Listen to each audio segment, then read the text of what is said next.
Cheers, y'all.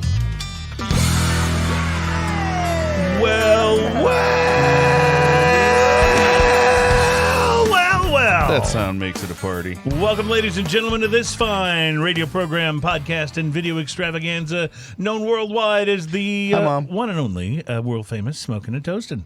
It is so nice to have you guys on board. It's show number 232, which officially puts us at... halfway to 300. Yeah, I'm so excited. It's a school in beautiful... Liberty. It's a beautiful thing. Welcome to the program. We're all about craft beer, fine spirits, and hand-rolled cigars. We're going to talk about all three today. And we're also... Okay, so here's the plan. The plan is that we have a guest on via Skype who's been on the show before. I think we talked to her on the phone before. But, yes. Her name is Laurie Nadeau. She is the gal in the polka dot dress. I'm not sure what that means. We'll have to ask her. But that was on her little bio information. But she is the person responsible for Smokin' Mary, Bloody Mary mix. And they've expanded their line, and she sent us some samples. So today we're going to make Bloody Marys, except that we tried to get her on for the test before the show started. And she didn't come on for the test. So that's why we were late. We were waiting.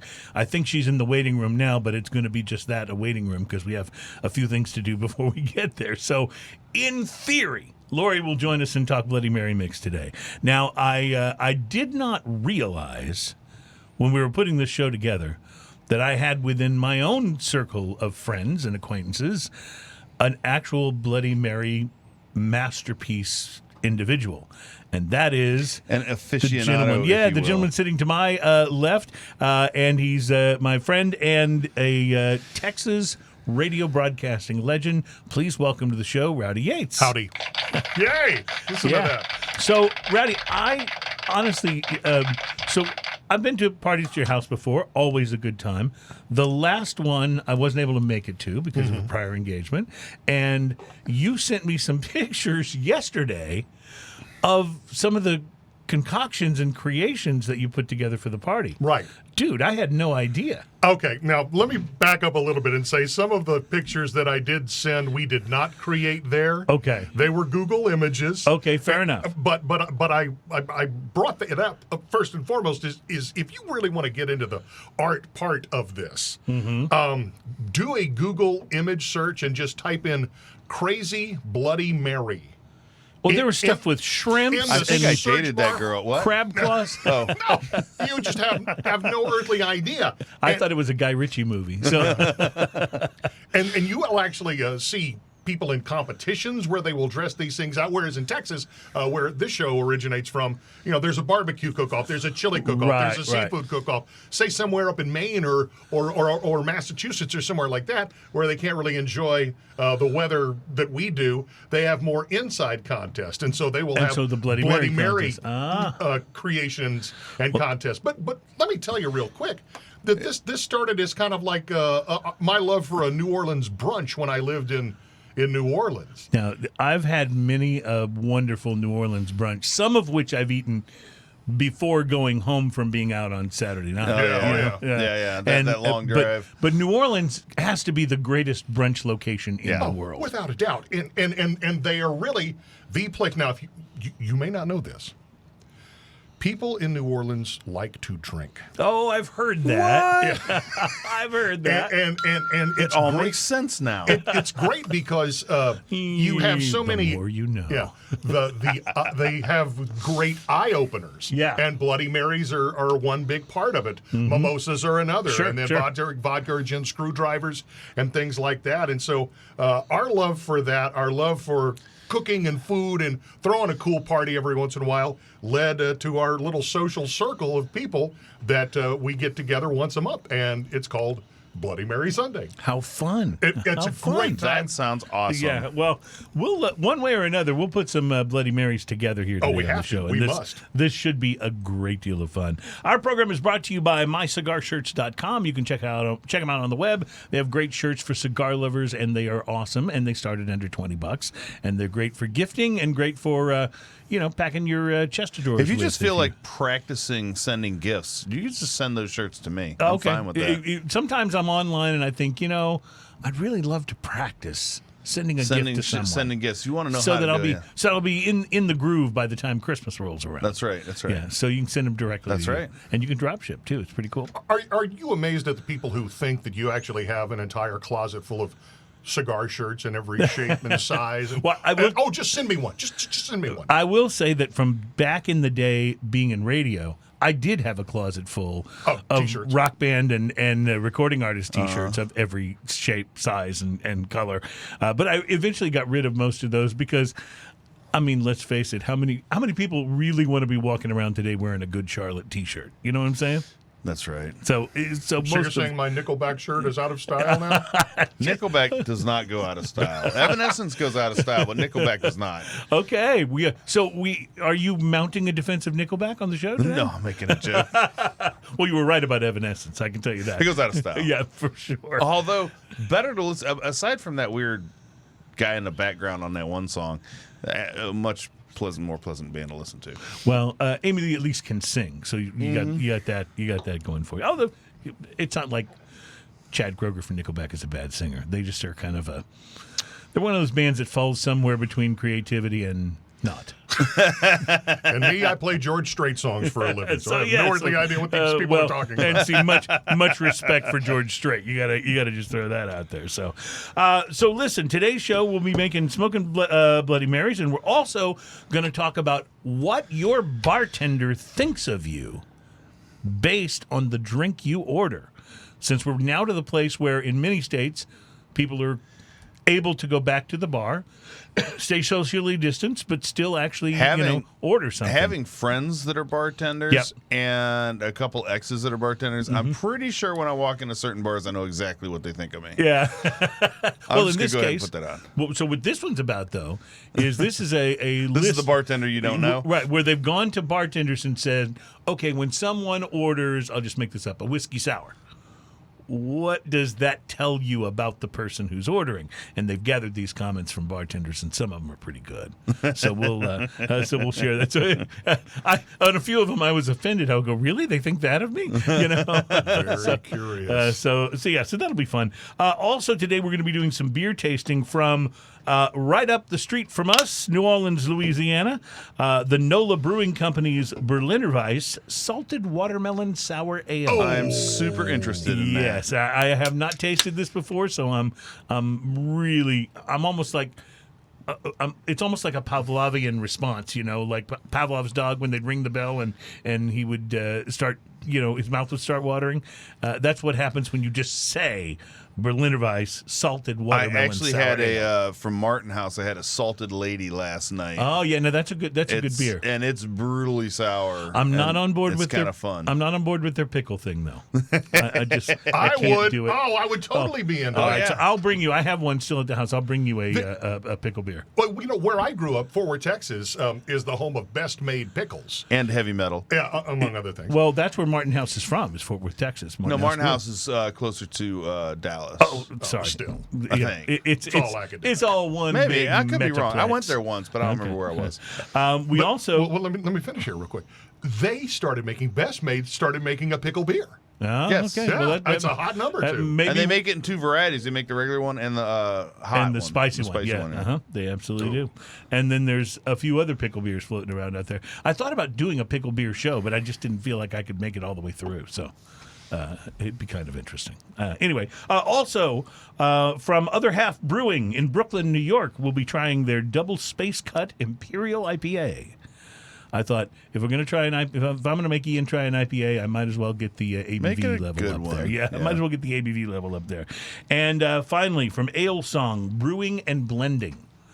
Now, Alesong Brewing is not just a brewery; they're also a place where blending is done, which is pretty cool. Blending beers is a very interesting thing and can have wonderful or disastrous results. Well, we will be tasting their Maestro Barley Wine Ale aged in bourbon barrels, so I know that is of no interest to you. No, Ian's not a bourbon guy? no, that's everything I want. Yeah, I just described Ian's whole what does Ian like? bucket list Oh, okay. in one beer. So we're looking forward to all of that. Plus, we will do drinking news on the show today. Today's drinking news teaser headline is: you can get this lap dance here for free. which is also a line from you know that NERD song? Lap Dance? That's a line from that anyway, Pharrell Williams. Also, we'll go through some new cigars for you to watch for. The FDA is now trying to completely ban flavored cigars. So that's kind of an interesting thing. They just want to take them completely off the market now. The first idea was to tax them into oblivion, and now they want to just take them completely off the market. Well, if they're not making money off of them, or even more money off of them, why not just get rid of them? Right. Plus, the $1 million wine that went to space. There's a bottle of wine that went to the International Space Station that is It's now floating home, around out there. and you can buy it for $1 million. I honestly thought about telling you that I had acquired some and bringing it on the show, only I was going to get some of that boxed white Zinfandel. But I thought, no, he'll see right through it. There's It's no a way. good February vintage. There's no way. There's no way he'll buy it. So all of that. Plus, we'll take a look at Budweiser. As you know, they spend a lot of time trying to tell us how awesome their beer is, right? No, they spend a lot of time trying to tell us how awesome their packaging is. Well, they're doing it again. Your dog could be the Christmas dog on a can of Budweiser this holiday season. they're going straight back to Spuds McKenzie. Well, close. They're actually referring to it as Pupweiser. Oh, come on. Yep. Yeah. Hold on, where's the button? Yeah, so we'll get to that as well. But a lot of good things have happened this week. I would imagine you had an opportunity to smoke something interesting, did you not? I did. I went into Casa de Monte Cristo this morning and was chatting with one of the guys there. One of the guys there is so enthusiastic about, have you tried this? Have you tried this? I love that. I just follow him around the human order. Yeah, and just collect things. Yeah. So one of the ones he asked me about was the new, it apparently just came out, the Zino Nicaragua. I have read about this cigar, but I have not had one. All right, so I picked one up. I had the Robusto. It's a 5x54 with an Ecuadorian Connecticut wrapper, Nicaraguan binder, and a mixed filler, which is interesting because it's called Nicaragua. So I don't know. You know. Yeah. I'm sure that's where it's rolled. So. Right. The appearance, light brown, simple band, has the Z on it, and then on the side it says Zino. Looks really nice. Smooth, slightly oily, firm overall feel. Felt like a good quality cigar. Looked really pretty. The pre-light sniff, mocha, earth, a little brownie batter kind of smell to it, and fermented hay. Brownie batter. Going on. Yeah. I like it. Yeah. But brownie batter mixed in a metal mixing bowl. No. On the north side of the hill. On the north side of the hill. Using only finely granulated powdered sugar. That's right. No, it's not that. But yeah, a little bit of brownie batter kind of smell to it, which is really nice. The pre-light draw on this, I used a clip. It was nearly effortless draw. Sweet cappuccino, mocha, a little bit of tea leaf kind of flavors going on. The initial light, burst of spicy pepper, campfire, a little unexpected sweetness going on throughout there. Even on the initial light, the first third of this. Pepper smooths out to a pleasant burn in the background. Sweet cappuccino, silky smoke, oak, fresh black tea kind of things going on. The retrohale's peppery and sweet. Solid ash, good burn on this thing. The second third of this, solid medium strength at this point. Very right down the middle of medium. Slight nuttiness and coffee perk up here. Faint mintiness coming in the background. The retrohale's peppery and sweet with a touch of mint. Solid ash, good burn. The last third of this, pepper ramps up here with a distinctive mintiness. It kept trying to go out a little bit. Like I had to puff a little extra hard because it felt like it was trying to go out just a little bit at this point in time, which led to a very slight run that I touched up with the lighter and just like once, and it was fine. Okay. The oaky flavor is real big here too. Picks up a touch of harshness at the very end. So a little disappointing at the very end of the cigar, but I enjoyed the rest of the cigar. Solid ash, pretty good burn overall aside from that one little thing. This cigar is $6.55. Okay. I gave it a 4. A 4. I feel at that price point it's real hard. Right. There's a lot of competition that's pretty good. It's a tough price point because there's so many cigars in that price point that are so good. It is on one hand a Zino, at $7. I was going to say, I don't know if I've ever bought a Zino at $7. Yes, It's so like, so there usually is you're that. thinking of paying and a lot it does more. have a lot of those Zino tendencies, that kind of nice nuttiness, oaky thing, crisp burn, all that, or crisp oaky flavors and stuff like that, and all that. But frankly, at the end of this, you lose kind of a third of the cigar to this one wanting Once to it go gets out. harsh, yeah. And when I talked to the guys at the shop, they mentioned they had a little bit of staying lit issues as well. So it leads me to believe that they need to step this up just a little bit better. At makes the sense. $6 range, there's just way more competition than So that. Rowdy and our price to quality scale, it's a 1 to 10 scale, but 5 means you got exactly what you pay for. So if you give something a 5 and it costs $6, it was worth $6. If it costs $20, it was worth $20. And if it rates over a 5, that means it's kind of punching, ahead of its class. Well, So- first, I love his description of all of this, and I will tell you, I am an idiot when it comes to cigars. I can't tell the difference between a $50 one and a 50-cent one. Now, obviously, it's because I've been smoking the wrong ones. well, that's true. But you mentioned flavored cigars. I have to say, and maybe it's just the kid in me. A good friend of mine, he's no longer with us. His name was Bill Lindquist, and he owned a great neighborhood bar in Richmond, Texas called the Lone Star Saloon. good name. Bill used to smoke these grape-flavored cigars. Very powerful. Long before vaping came around or anything else. There's a thing about grape flavor and it doesn't matter if it's Big League Chew That's what it tasted or like. if it's a Jolly Rancher. It doesn't make any difference. When you enjoy that grape flavored thing, everone around you knows gonna that enjoy you're that having grape grape flavor. Well, flavored and that was something. just the thing. Every time I would walk in, it's like, "Hey, Bill, how you doing? Got a cigar?" I would always take one off of him and just sit back there in the corner and burn it for 2 hours. Is that the backwoods that makes the grape I one? think it is, yeah. I think it is Yes. backwards, Oh, yeah. geez. That's Well- the one where you can smoke it, but you could also chew it too, or Yeah. take it intravenously. Well, Rowdy, don't be embarrassed about being an idiot about cigars. I'm an idiot about cigars, and I have a show about them. So it's just it's just all about trying to enjoy Well, things. and for me, I think the intriguing part, probably for a lot of people that may be watching this podcast for the very first time, is if you do want a taste of the finer things, you'd like to know a little bit about it. Yeah, and that's really what we're certainly not experts, but we can tell you what we taste or detect and whether we like it or not, and it helps you know before you spend your hard-earned money on something, and again, even in my neighborhood, you probably don't know this.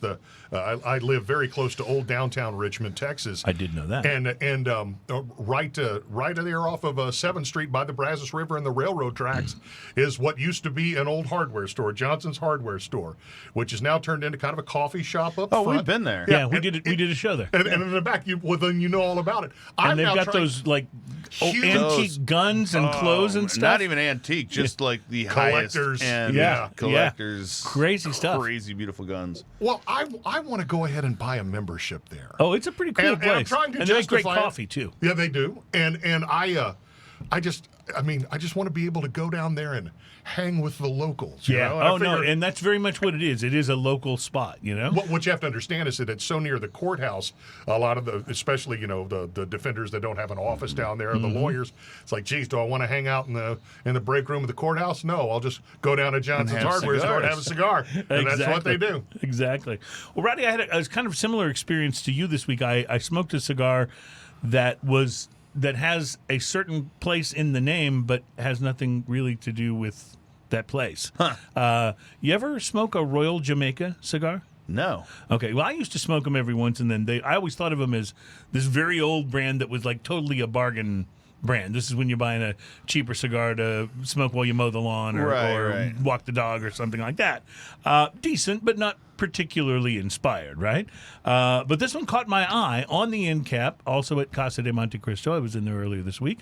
And it had the look of a cigar that had been given an update. Oh, a new light. Yeah. So I thought, I'll check it out. And that, by the way, is exactly what happened. Man walks in the store, picks up cigar. In an Can you guess what happens? In an exclusive for Casa de Monte Cristo stores, master blender Abe Flores has revived the brand with a new look and a new blend. Royal Jamaica cigars are actually not made in Jamaica at this point. and they don't have any Jamaican tobacco in them at this point. They're made in Newark. Yeah. The company was originally founded in Kingston, but it's changed hands a number of times, and this cigar was rolled in the Dominican Republic using an Ecuadorian Corojo wrapper and an Ecuadorian Habano binder and fillers from the Dominican Republic. So a pre-light sniff and draw on this cigar gave me some very strong, almost pungent, grassy notes. Not when I say pungent, though, it's not really a negative. It was that strong. Strong, right, it's like, interesting. Hay and barnyard were prominent. I clipped the end with cigar scissors, lit it up. Nice initial blast of peppery spice on the first puff, but it settled down considerably after a moment. There were pleasant notes of wet grass, citrus, and an underlying sweetness in the first third. Strength was mild to medium. In the second third, I started to pick up notes of black coffee, and that pepperiness from the first puff returned, although it was maybe a little more subtle. It was enough to make the cigar more interesting, though, and I liked it. I'm beginning to be able to tell. This is, as your palate grows, I couldn't have done this at all. Yeah. I'm beginning to be able to tell a Corojo wrapper when I smoke a cigar with a Corojo wrapper. There's a certain distinctive flavor, taste, note that's like, it's Corojo. So I was picking that up, which was helping me think, I think I may be able to figure this out here. It's a particular kind of pepperiness that it brings to the cigar. And I definitely could taste it here. Toward the halfway point, the Corojo kind of took over and dominated the profile. The cigar was a little less complex, but the flavor was bigger, so it was a kind of a decent trade-off. Some of the complexity returned by the final third. I picked up lemon zest and a kind of an almond nuttiness. Construction on it was great. Perfect burn all the way down. So the good news is it's a much more interesting and flavorful cigar than anything I've ever smoked from Royal Jamaica before. That's a pretty looking cigar. Yeah. Bad news is it's a $9 cigar. Oh. There's just too many good things at $8 to $9 that would outscore this one. So even though I really enjoyed it, I'll do price to quality of a 4.5. Low points today. It wasn't, it wasn't bad at all. I really enjoyed it. If it were a $6 cigar, I'd have totally given it a 5 or a 5.5. But anyway, that's the way it came out. But yeah, I thought it was interesting that your cigar had a lot of non-Nicaraguan tobacco in it, but it's called Nicaragua. And this is a Royal Jamaica. It has zero connection to Jamaica at this point in time. But it's a cool brand, and certainly an updated look too, if you saw from the pictures. So. Yeah, it's a good looking cigar. All right, I believe looking at the screen here that Laurie, our guest from Smokin' Mary, may be standing by in the waiting room. So if this all works out, we'll talk to her about Smokin' Mary Bloody Mary mix next, and what's different about this. And I've tried some of these, and they are different from your typical. Oh, you've already dug in a little bit. Well, I thought if I'm going to try to make Bloody Marys on the show, I better practice first. It's called show prep. Yeah, that's right. It's an essential building block of being a broadcaster. I haven't had the opportunity. Well, you're about to. Coming up, it's Smokin' and Toastin'. We'll be right back with segment number 2. I'm the wild card. And if possible, Laurie Nadeau from Smokin' Mary.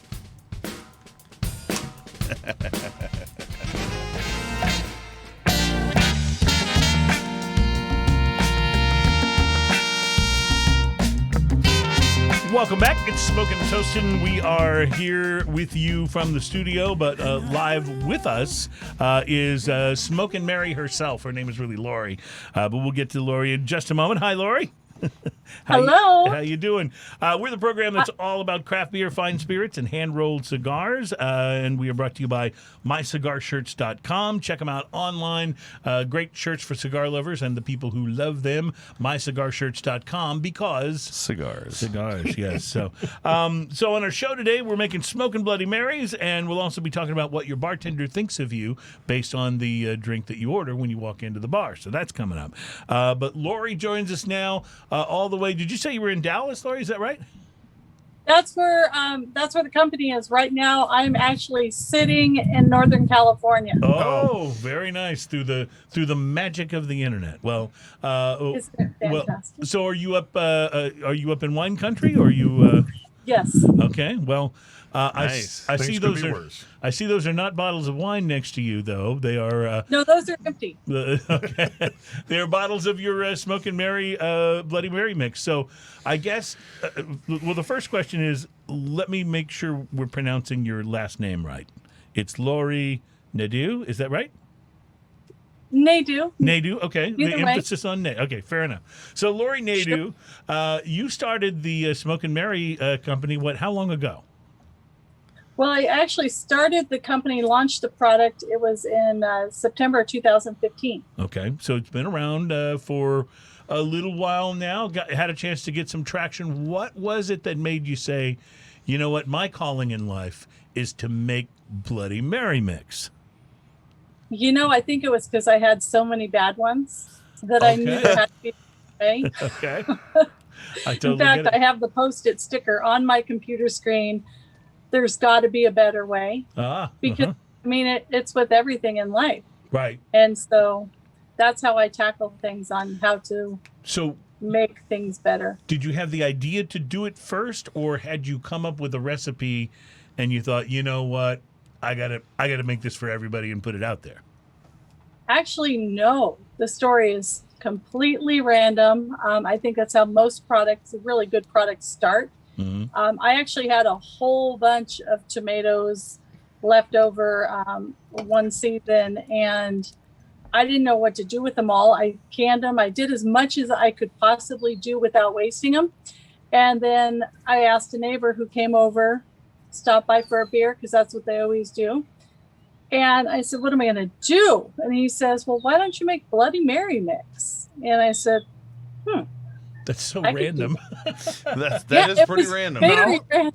It's really Such not. a random thing, because I have the only time that I would generally have Bloody Marys was either at the airport or at a casino. Mm-hmm. Those are really the only two times, because I didn't hang out with the crowd that really did Bloody Marys. That It was Bloody Mary either crowd. wine, beer, or the old fashions. By the way, if you can see Rowdy, he's part of that crowd. He does exist. I am that guy. He's the Bloody Mary guy.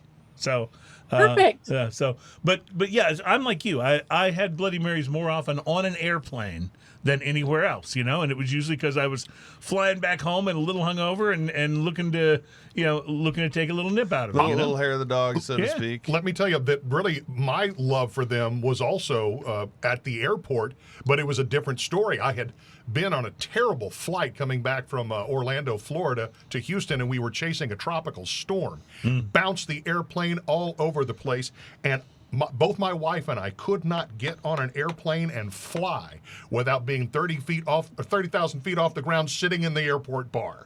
I mean, we could not get on the plane unless we were high. I hear you. And that's how it all kind of started. I am kind of curious of one thing. Sorry, Cruze, I didn't mean to interrupt you. Laurie, you said that you had a surplus of tomatoes. Canning is something that I do too, so I can completely and totally understand your need to not want to waste any precious vegetables.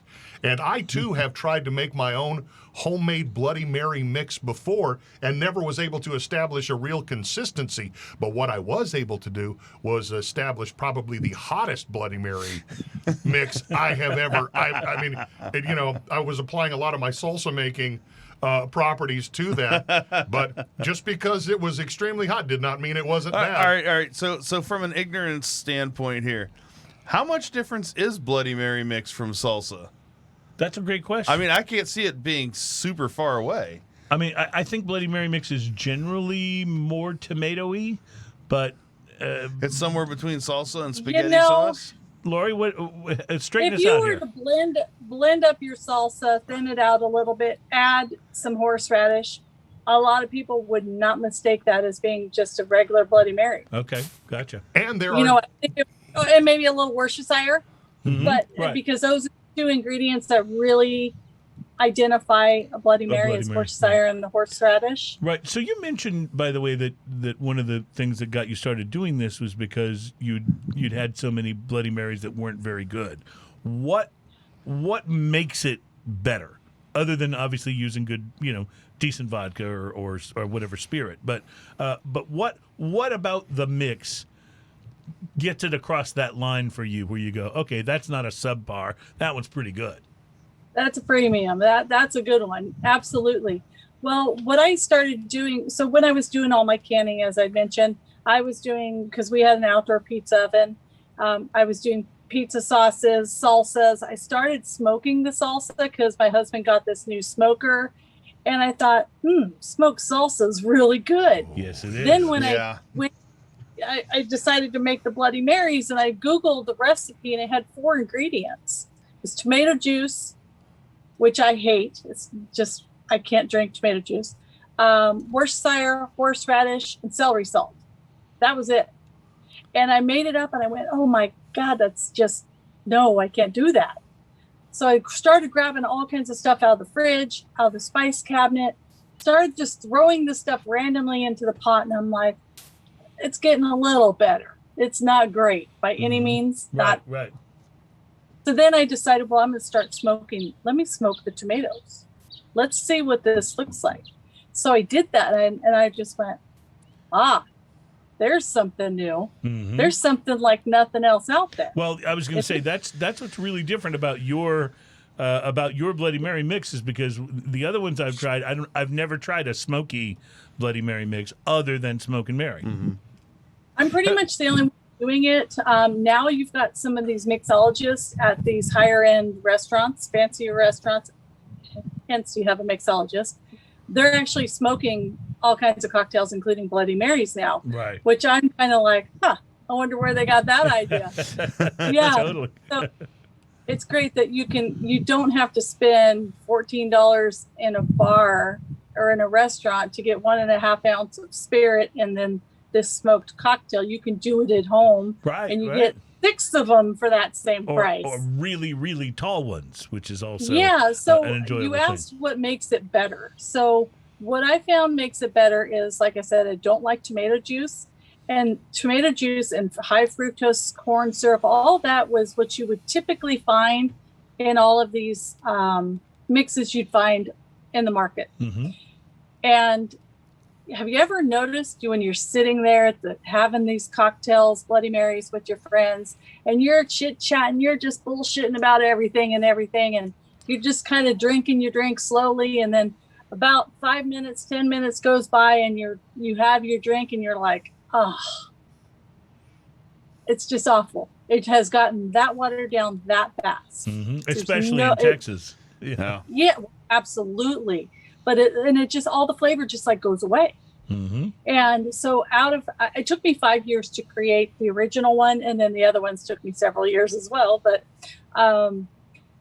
what I found out of doing all this research and development was that the tomato juice was the culprit. So what they're using is tomato juice is reconstituted, right? 99% of the time. So they've already done this process where they've kind of added, removed, and then you add water to it, and it has nothing to bind the flavor. Right. The flavor just disappears when it gets diluted. It's like the difference between fresh squeezed orange juice and orange juice from concentrate. It's the same. It's the same difference, right? Same exact. Yep. And what I found was the pulp is what holds the flavor. Interesting. The pulp holds the flavor of everything, the individual spices that are in it. Mm-hmm. So when you're tasting our original, there's actually some dill in there, and you can, if you think about it as you're tasting all these, tasting it, you're going to pull out garlic, you're going to pull out the dill, you're going to pull out the Worcestershire, you're going to pull out the horseradish, because we start with fresh, as never processed, reconstituted. Right. And that's why we use it to cook as well, because it has all those proproperties. I was going to say allow it to be. For the first time we had you on the show, and you sent us a bottle, I took it home. My wife took it away from me and used it to cook and made the most amazing dishes. It's funny you say that, because my wife did the same thing. We had a few Bloody Marys and then we cooked with it as well. But I want to also point out that when you were on the show last time, I don't know if you can see me in that camera. I'm way over here. Anyway. I can't see you because I've got my camera flipped around on my iPad. Oh, okay. Then it doesn't matter. But you also sent us these silicone pint glasses. Yes. And I have to tell you, that has been every time I go camping, that is the glass that I take.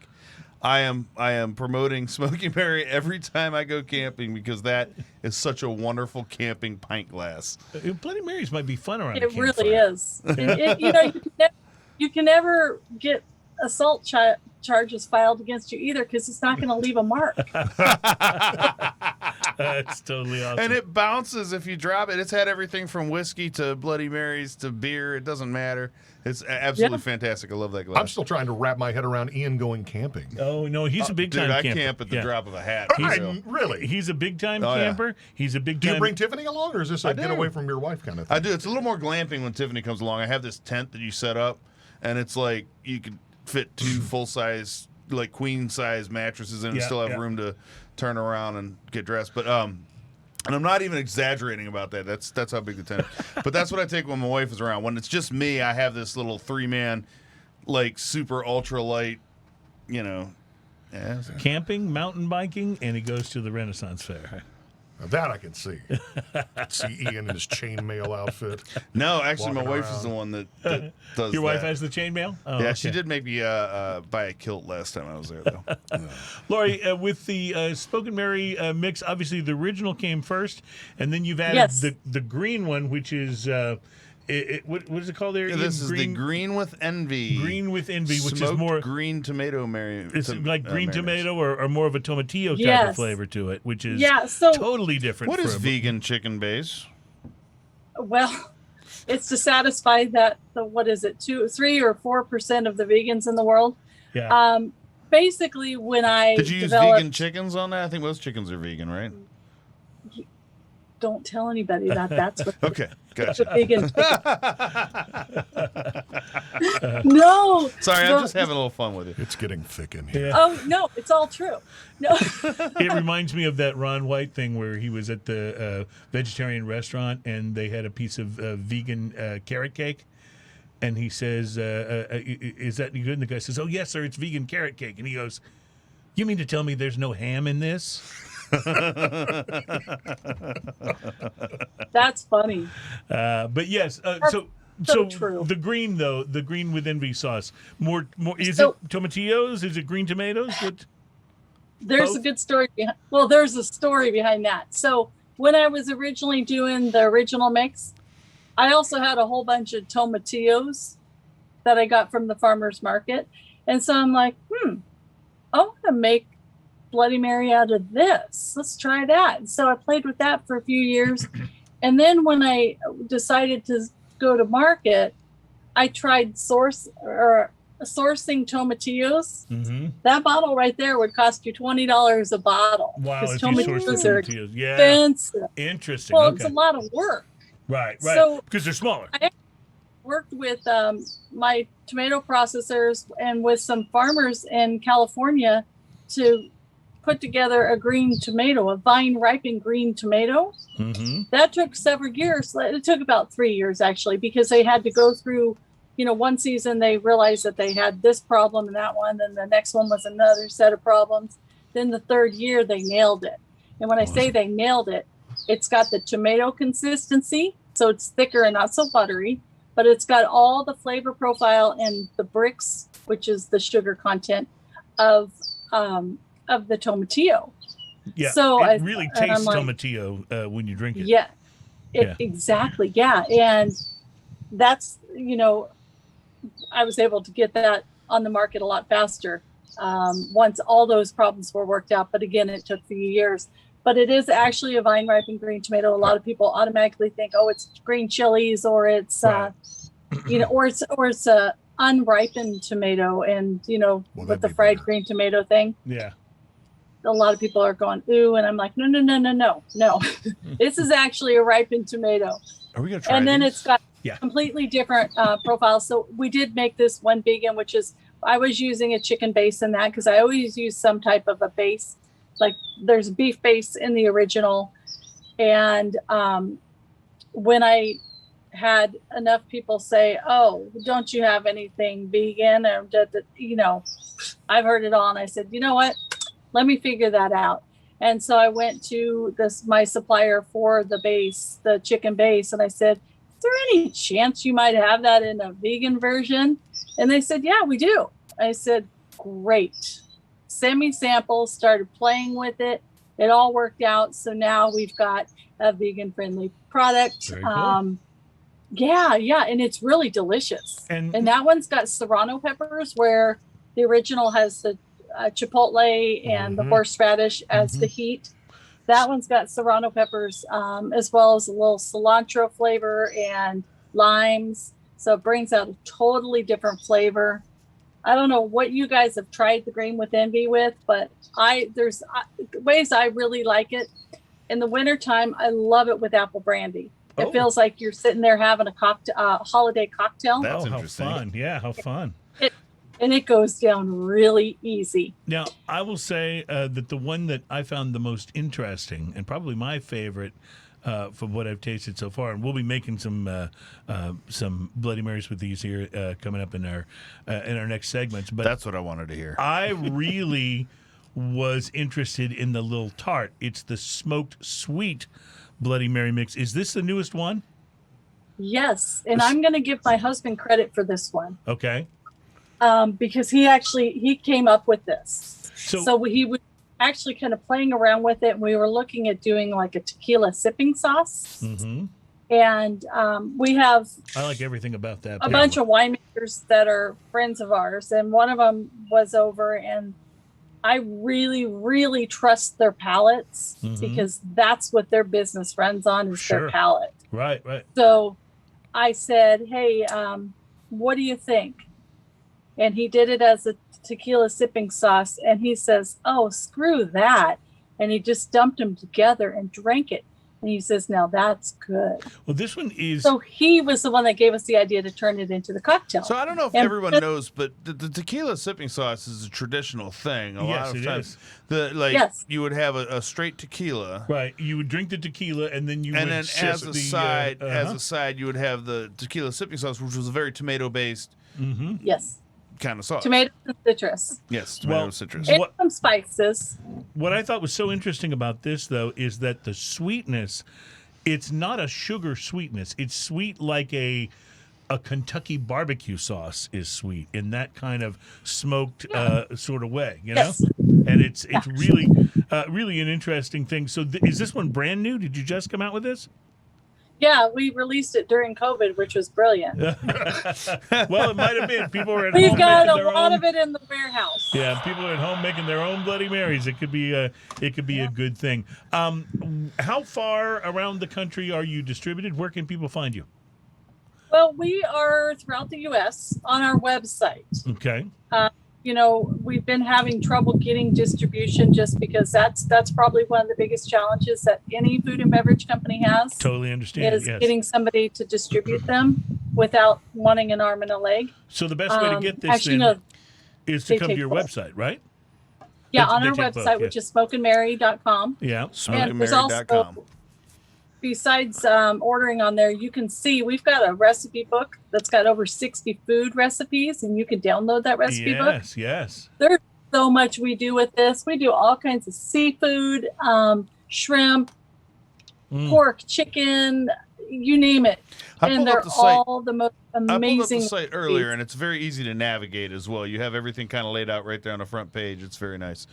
Yeah, I love it. Well, and if you see me on there, then you know you have the right Smokin' Mary page. And before we let you go, Laurie, is there something specific about the polka dot thing, or is it just you like wearing them and that's what people started calling you?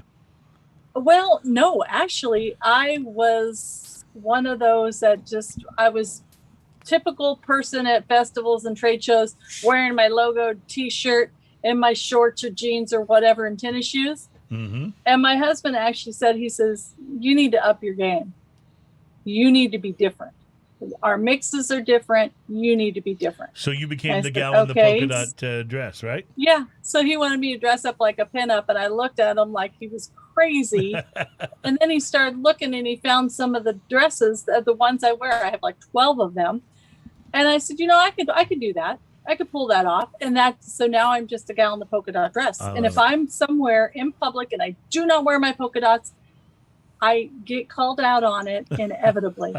Well, thank you for wearing them today. For those who are watching the show on Facebook Live or on YouTube, thank you so much for playing the part, and thank you so much for these. They're delicious and a great way to enjoy Bloody Marys when you're not on an airplane, and also a great way to add just really interesting flavor to your cooking, to your cocktails. And one of the things I found, I was on the website, one of the things I found was so interesting is how you point out, you may just think Bloody Mary with vodka, but this stuff is great with tequila, with bourbon, with all kinds of different spirits. Also, Gin, I ended up using mine as a pizza sauce last time, too. And it was unbelievable. Listen, we haven't tasted this yet, but I can tell you right now, this works wonderfully in the crock pot.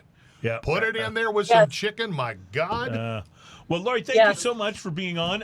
Good luck, good continued luck with Smokin' Mary. And the website, one more time, is just smokinmary.com, correct? Yeah, SMOKIN Mary, MARY. Smokin' no G, smokinmary.com. Yeah, we're used to that here at Smokin' and Toastin'. So. Right. Yeah, but people still, I think a lot of computers still autocorrect and put smoking. That's and it's like, true. no, not smoking anything. That's true. That's very We're true. smoking. Well, enter it into Google because that's what I did, and it came right up, and I just clicked on it. And I think that's what most people do now anyway. Laurie, thank you so much. We're going to be making some Bloody Marys with these as the show continues, but we'll let you get back to perusing wine country or whatever it is you're doing up there in Northern California. I'm going to drink my cocktail. Enjoy that. The background looks wonderful where you're at. Absolutely. And the birds sound great, too, by the way. Oh, great. I can hear the birds chirping. I can even hear them because it's really quiet here. Really. All right, Laurie. But I appreciate you guys. Thank you so much, and thanks for doing what you're doing. We love it. It's Smokin' and Toastin', and we will take a break. We'll come back. We'll make Bloody Marys, and we'll do some beer tasting as well. And still to come, drinking news with today's drinking news today's drinking news teaser headline. You can get this lap dance here for free. We'll tell you all about it coming up.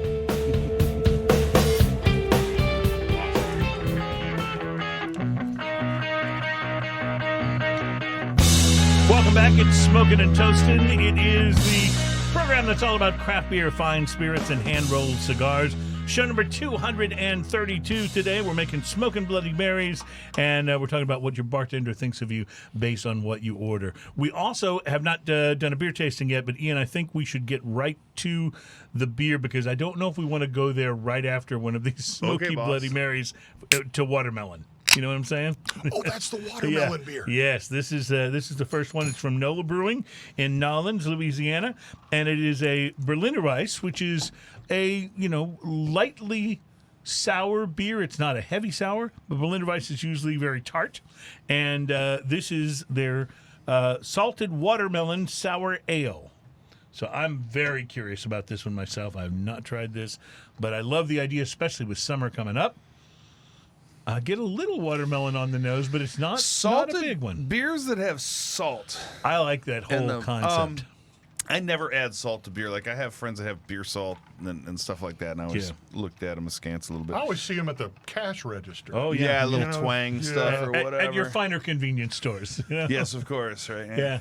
So, but I did have a you mentioned a salted lady. Yeah. And the other night, and it's intense, if nothing else.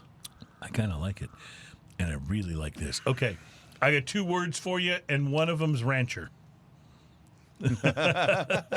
This is like a Jolly Rancher watermelon candy in a look how all excited over the taste buds. Looks. No, I have a word too, and it's also a derivative of the word ranch.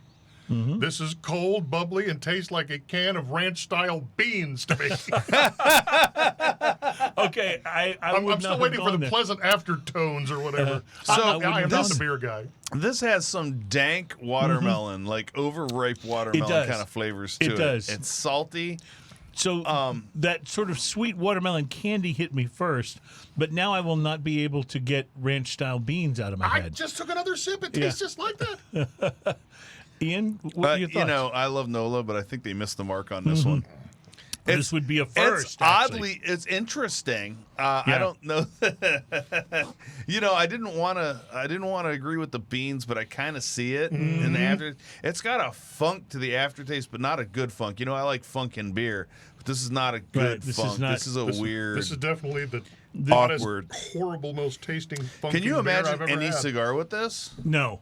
I'm going to shoot that down right now. Yeah. Like maybe that grape cigar, because it might mask some of these flavors. This is definitely a case where you would not sing "We Want the Funk."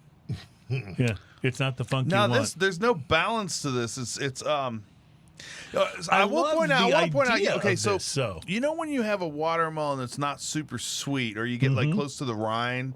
Right. It's got a little bit of that and a little bit of that watermelon seed-ish kind of flavor going on to it, but it's just got a unforgivable, awkward. I'm wondering if that's what they used was the rind. A lot of people in the canning circles that I'm in pickle watermelon rind. I've never done it. I've never had it before, but I know a lot of people like it. But I've heard of that, but I haven't. That's what it tastes like. I haven't tried it. What I was wondering is if they're putting actual watermelon in the beer. I was actually wondering this as I was driving into the show today.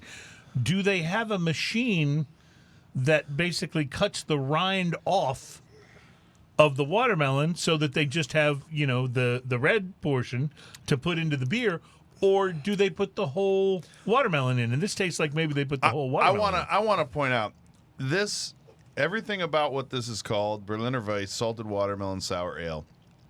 I mean, that sounds good to me. It really does. It's not good. Yeah. This is really not. And I'm bummed to say that about a NOLA product because these guys are so Like, I even tried to just let it sit on my tongue, and the longer it sat, the less I liked it. Yeah. It's not. This is... They're so on it most of the time. Wow. Well, this one of the more disappointing things I think we've tried in a while. No. Yeah. Oh. And unanimously. Oftentimes, when one of us really doesn't like something, the other one will at least like it a little bit. But in this case, I think we all kind of went unanimous. I want to point out that Wiki Brian stated that I was bragging about how big my tent is again. He's seen it. I was going to make that joke, and I just decided not to. He's seen it. Yeah, well, there you go. Now we know more about Wiki Brian than we possibly wanted to. So all right, we've moved now on to vodka time. So I brought in, this is a vodka I've been keeping at the house lately. 6 times distilled Space City vodka made here in Houston, Texas. I'm scalding off the watermelon with straight vodka right now. It's probably not a bad idea. So, guys, I thought that you could choose which mix you wanted. I'm going with the mix yourself green with envy right now. Mix yourself a How much do you suggest I pour in here? Well, the instructions say to put ice in, fill halfway with vodka, and then add halfway or to taste.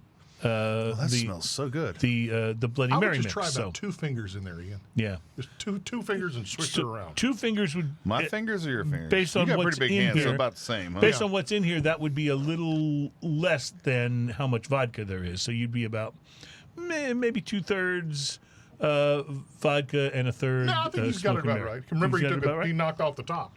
Okay. That should be fine. And I also want to point out that this particular mix he's using is the lowest in caloric content. A lot of times with Bloody Mary mixes, the calories can be high, the sodium can be high, and now they're starting to get a little bit more conscious of What are the calories per serving on that one, Ian? So this one says... It was 30, wasn't it? 30 per serving. 30 per serving. 40 but per that's serving. okay. So keep in mind, this says 6 servings per container. So that's right. 40 serving size is 4 fluid ounces at 30 calories. That's pretty low. So it's 40 per serving on the regular mix, if you will. And so if you're having this with clear liquor, you're going as probably almost as low calorie as you can get without being fake. I'll just point out the difference between. You want that one? I'm going to try this one. Go for it. The difference between this and, say, when you're making one with V8 is that V8 pours in like a liquid. This almost pours into the vodka like a gel. And I wanted to point that out earlier when we had Laurie on. There are people who really do prefer a thicker viscosity when it comes to their Bloody Mary mix. Look at how it sticks to the bottle even. Well, remember, she said she left a lot of that pulp in there. I'm all about pulp. Like, even in orange juice, I want that pulp. I want, I want... For me, it just depends on the mood that I'm in. Sometimes I like them thinner, sometimes not. We'll talk here in a little bit about Bloody Marys versus Bloody Bulls and the Bloody Caesar and what the differences are in them. But for people that don't know the difference, I think we're going to get them a good education here today. First drink, I got a little of the pulp, just like she was talking about, just like when you get the orange juice with the pulp, Right. and you get to chew on it a little bit. Where's that straw? Like Go this, ahead. You I swear to God, this makes me want a side of bacon. He's stealing all my good lines because that was part of it for next segment too. Was that everything goes better with bacon? Well, This- there's a smokiness. Like I here. swear, this makes me want a side of bacon with it. I can smell it. I can smell that before I get it up in my Now, nose. Rowdy, you did the smoked sweet. Right. I did the standard one. Ian, you did the green with envy. Green with envy, yes. Tell me a little bit about the flavor there. Is it more like a tomatillo It kind of is. flavor? It is everything she said it was going to be. It was the very tomatillo flavor, but a very pure tomatillo flavor. And there's a little spice kick that happens towards the end of the palate, which is exactly where it should be And you get the smokiness, on right? the Bloody Mary. It also you get a little bit of that. It's like almost that Worcestershire kind of. I don't know how to describe it, tang to it that's really interesting, but I'm really loving the spice on the tail end of this. All right, so Rowdy, you are more of a Bloody Mary aficionado, Right. probably, than either Ian or myself. How does this stack up for you? For me, it is a tad bit sweet, but much Well, like you are doing the sweeter sweet one. spicy, Yeah, right. right. But with that being said, there are people that prefer them sweeter. There are some that prefer them more spicy. There are some that prefer them, hotter or not. I say for what that is, it's a fantastic mix for just the two main ingredients, which are vodka and the mix. I like it. I like the smoky flavor. I do like the sweetness in it. And maybe if I poured a little bit more vodka on it, you know what I think it's missing for me? It's missing heat. That's what it's great. For me, it's heat, missing as in you heat. want it spicier. I would like for this to be spicier because I Okay. think I could take the sweet if it had more heat. This So has got I think you may like the standard one such a little better. nice little kick in the heat to the end of it. I really am enjoying this. I would say that I'm actually a person that struggles a little bit with spice in my drinks. I love spicy food, This is but I'm not as big on spice in my drinks. But I'm enjoying so. this. I'm not usually like someone comes up. Hey, I've got a jalapeno infused vodka. Meh. I don't like that jalapeno stuck in the back of my throat like that. I love spicy foods, and I can eat very spicy foods. And Stay away, no by the problems. way, from the But in drinks, I just don't like it that much. stay away from the Dos Equis Mexican Pale Ale. By the way, it's just awful. This is delicious though, and I expected. I think part of it too is our preconceived expectations. I expect a Bloody Mary to have a little bit of heat to it. Like I really want that Right. when I try a Bloody Mary. Ooh, Yes. here it comes. Okay. Hold on, I got to check an ingredient here real quick. Is it sneaking up?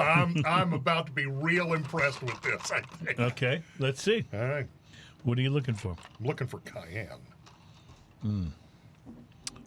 chicken. Chipotle peppers. That's what it is. Well, here she's got chili pepper Sneaking up extract, way in the background. Chipotle, garlic powder, citric acid. Yeah.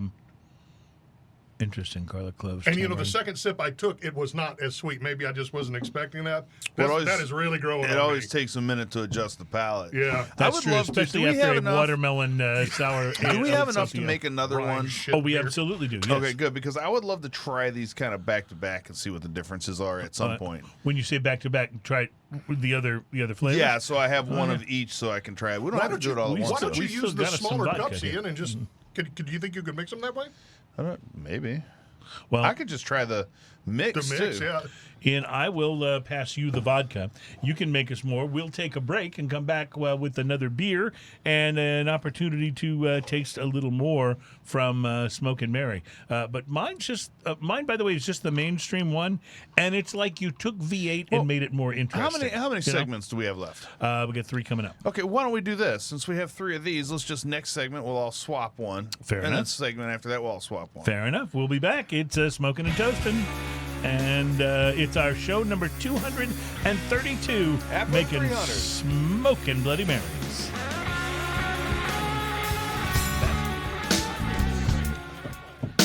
Just lost the lid on that one.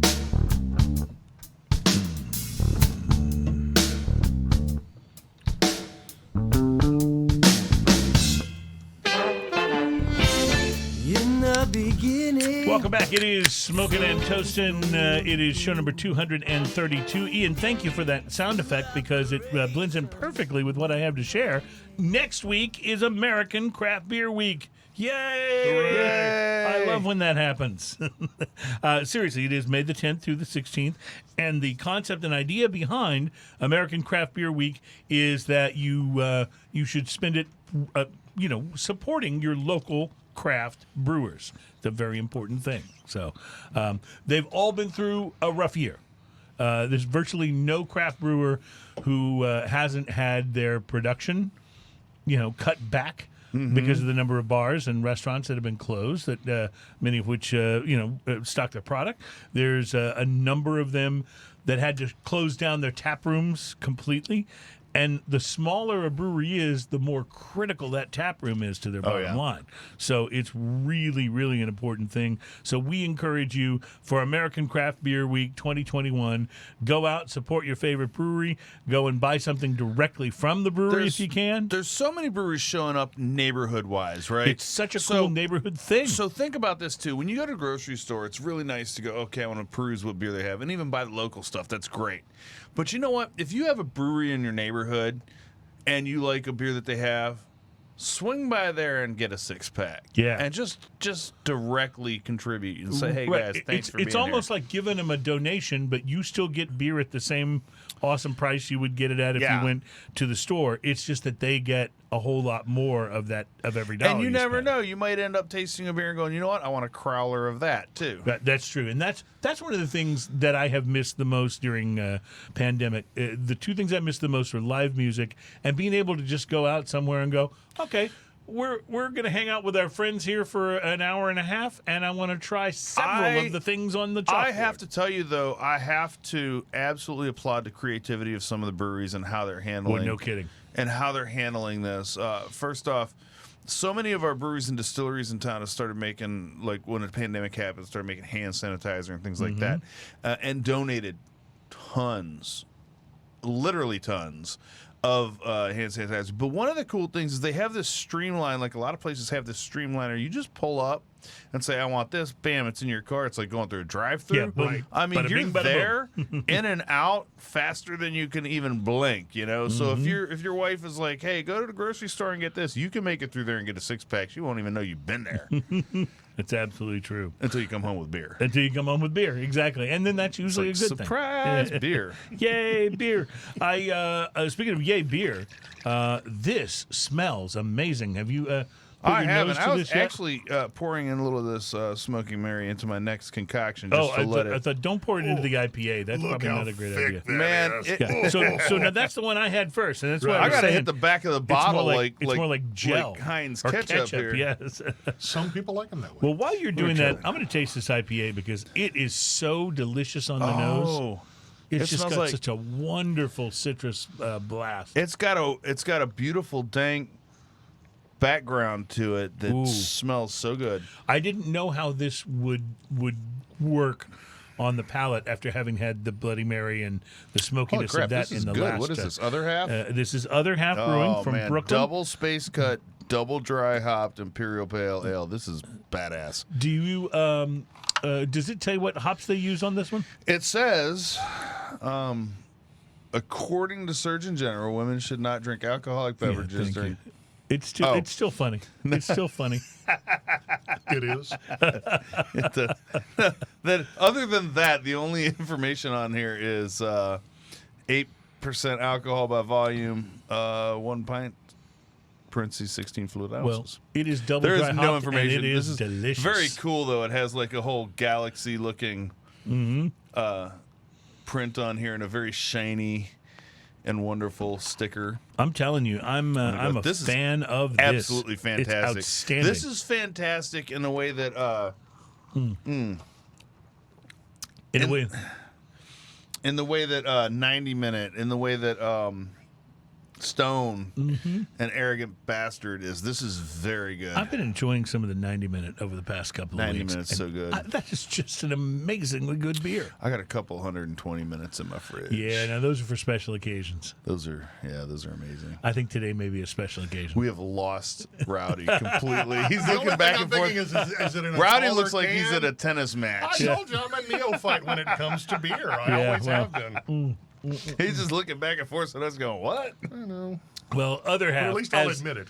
As off-putting as the NOLA watermelon beer This was, makes up for it. This is made up for it. This yeah, is this is taking us into fantastic. that. This into is that one wonderful of the place. best IPAs I know of right now. Wow, and I would put it almost on an even category with Ghost in the Machine, which I That's think the is one I was trying to think of probably my, earlier. Ghost in the Machine. which This is from more Parish Brewing. similar to that than 90 Minute almost. Mm-hmm.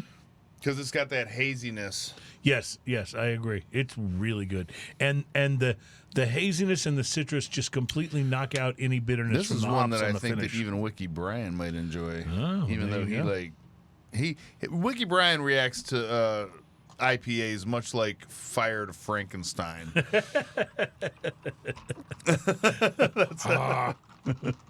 Oh well, now I'm going to try some of this. Of this I'm gonna need. sweet I need Bloody Mary. I need something to stick in here to I have a dredge up Yeah, the you're falling down on the stirring I have job, a stirring man. straw I can pass across. most awesome. It has seen Yeah, a few there we Bloody go. Marys, but it will work. Very good. I think one of the secrets to a good Bloody Mary, and I say this with all respect to, Like first The people off, making this this sticks mix. to the side of the glass. well, I know that's a wonderful thing, isn't it? But I think one of the secrets to a great Bloody Mary, and with all due respect to Smokin' Mary and the other mixes, is not to use too much of the mix. Make sure there's enough vodka in there, Absolutely. or whatever spirit you, because the You mix know, by itself is interesting, but it's not nearly as interesting as with I'm if going to you've got stand by. spirit. So I'm drinking the regular Smokin' Mary right now. Smoked Bloody Marys. And I'm going to stand by this. Like, first off, as a Bloody Mary, this is damn good.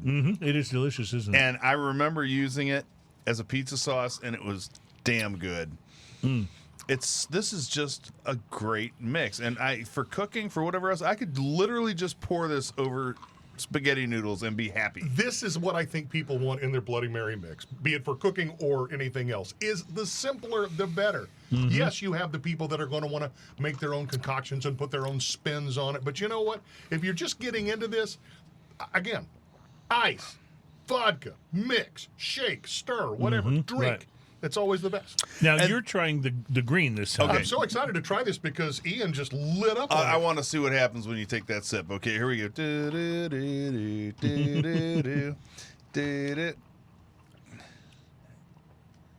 Drum roll, please.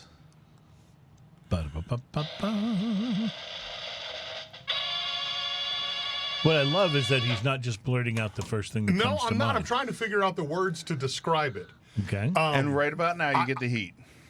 There it comes. Yeah. Yeah. I think I was expecting a little bit more of a bang right from the beginning, something that really grabbed you from the beginning. And it's going to build a little bit the more you have sips of it. Well, but I think there are a lot of people that would probably prefer something that is a little less pensive, that's not as strong as a big, heavy, or sweet, red tomato.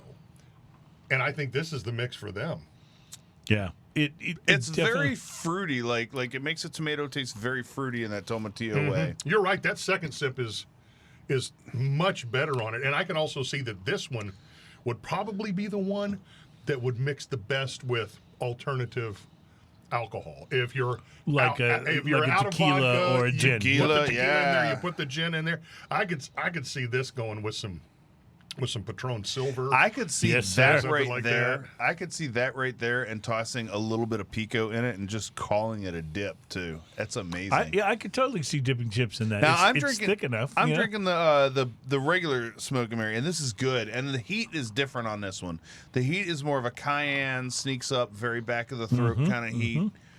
Whereas that one right there sneaks up on you, but it's not quite as back of the throat. It's a little more up front. And I'm doing the little tart, which I think actually may be my favorite of the three, but it's one that kind of, as it did with Rowdy, I think it sneaks up on you, not necessarily in a heat way, but it sneaks up on you in that about the third or fourth drink you take, you go, ooh. So yeah, wow. you definitely I love, have, and we haven't mentioned this either, but I love how garlicky these are. Mm-hmm. The 2 out of the 3 that I've tasted now are very garlicky too, and I love that garlic. And we're not using any garnish, by the way. Think about this right now. Straight sauce. After a few sips of that, Rowdy, bacon. Does it just make you want bacon? everything is better with bacon, but you are exactly right. And, I'm sure you've seen this at a number of your higher line bars. The first time I ever had it was down at the Hotel Galvez several years ago, but it was Sunday morning. I was preparing for an event. I had just a few minutes to myself and ordered a Bloody Mary, and they came out, and it had 2 strips of baked bacon in it. I love that. And let me tell you something. There is nothing that makes a better Bloody Mary stirrer than a bacon strip, crispy as shit. And that's the thing. Here's the deal. You can make that so easy, too. A pack of bacon. You bake it for, I think it's 20 minutes at 350 degrees. You drain the grease off, let it cool, and let me tell you, you throw it in a glass, it'll stand up all day long. My wife taught me that. I used to fry bacon. I used to always fry it in a pan, right? No. And it was okay. But my wife taught me, we get parchment paper and lay that bacon out on there and stick it in the oven, and when it looks like it's about to burn, give it another 2 minutes. Yeah. That's the only way I eat it these days. Oh, yeah, it's great. Yeah. Elvis had something going on with that, I'm telling you. Well, Ian, after you taste that and crave bacon, then I want you to take a moment and think about the thick slab bacon at B&B Butchers. Even better. So good. How about this? Pork belly. Oh. Could you imagine that? Can you imagine I love this the way you Bloody said it Mary? almost like it was a porn I'm setting up word. a scenario here. Well, can you imagine these Bloody Marys sitting outside with some shade because it's hot here in Texas and some pork belly tacos? Brunch I'm style. telling That's you, how life with should a be little bit of lived. hangover that you're working off. That's That is how the life perfect should situation be right lived. there. Yeah. All right. We're going to take a break. When we come back, drinking news plus cigars to watch for, and we'll switch one more time so that we'll each try the last of these that we have not. Look at how much I want to Do we tip have this enough vodka glass left to make that happen? I in think the I think video. so. Look Well, at how just much enough. this is sticking to the Oh glass. yeah, this is I totally. love this. This is totally a. And again, I just want to encourage you if you're doing this at home, and you should, don't forget to be heavy-handed with the vodka or whatever spirit you're making, because that really is what makes these best. I might also suggest that when you're making them, make them in a pitcher and make it's them a great without idea. ice. Right. Same thing with mimosas and same thing with screwdrivers because Pour they it all go over together. ice. No, yeah, you pour it over ice. But Don't make it with you ice. Make it without ice. Yeah. And put them in 2 very festive-looking pitchers and just go. So that's interesting. I've been making the Pineapple Express. You remember when we had the guys? Yeah, those are great. The guys on from the hemp vodka for the guys that did the vodka that made the Pineapple Express. I've been making those at home, and the way that I make them is I double the recipe. I shake it up in the shaker, and then I just pour it into a pitcher and put it in the refrigerator, like if people are coming over. Oh yeah. Then when people get there, I take the pitcher, pour it back into the shaker, shake it one more time, strain into the glass. It's wonderful. Wonderful. That sounds awesome. Yeah. You know, and So- it's the lyrics to a Luke Bryan song, too. I believe it is. I've noticed, by the way, country music totally wins by a landslide in terms of number of hit songs on the chart at any one time that are specifically about drinking. Just about absolutely. drinking. Yeah. There's no other genre even close. And trucks. Yeah, and trucks. Yeah, but specifically drinking. Yeah, I mean, Snoop Dogg tried to even the score a little for the hip hop world, but he Gin and couldn't. juice was pretty big. He couldn't do it alone. That's the thing. All right, we'll be right back. Drinking News is next. It's Smokin' and Toastin'. Thank you for hanging with us. Welcome back. It is Smokin' and Toastin'.